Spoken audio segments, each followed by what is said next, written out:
কলা গাছের এটাকে বলে কলা গাছের চুপই। এটা দিয়ে মা আজকে বানাবে একটা রেসিপি। এই যে কলা, এটা কেটে নেবে ভালো করে, এরকমভাবে কেটে নেবে। আর কষগুলো হাতের আঙুলে এরকমভাবে আঙুলে বাজিয়ে নেবে, যেটা একটা কষ থাকে। কলার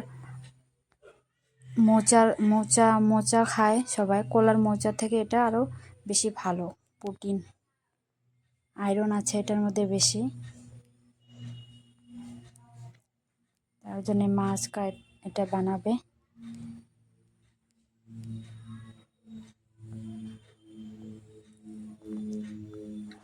এরকমভাবে কেটে ধুয়ে নিয়েছে।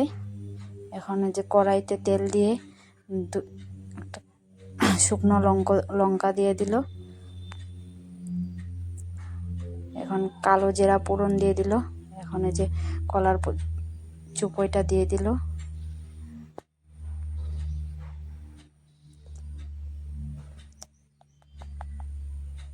কাঁচা লঙ্কা দিয়ে দিল, অল্প নুন দিয়ে দিল। এটা ভালো করে সিদ্ধ হতে লাগবে ভালো করে।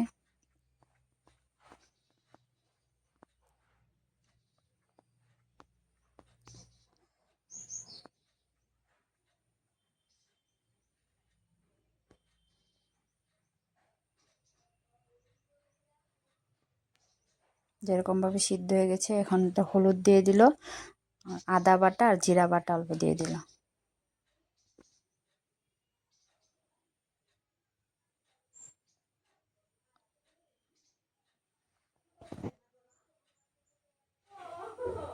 অল্প নাড়াচাড়া করে, যেরকম হয়ে গেছে নাড়াচাড়া করতে এরকম হয়ে গেছে। এখন এখানে 1 চামচ ঘি দিয়ে দেবে। 1 চামচ ঘি দিয়ে দিল।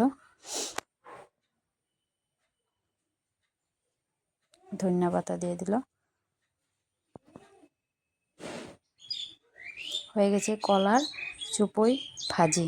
কার কেমন লাগলো বানিয়ে খেও। আর আমাকে সাবস্ক্রাইব করো, লাইক করো। Bye bye.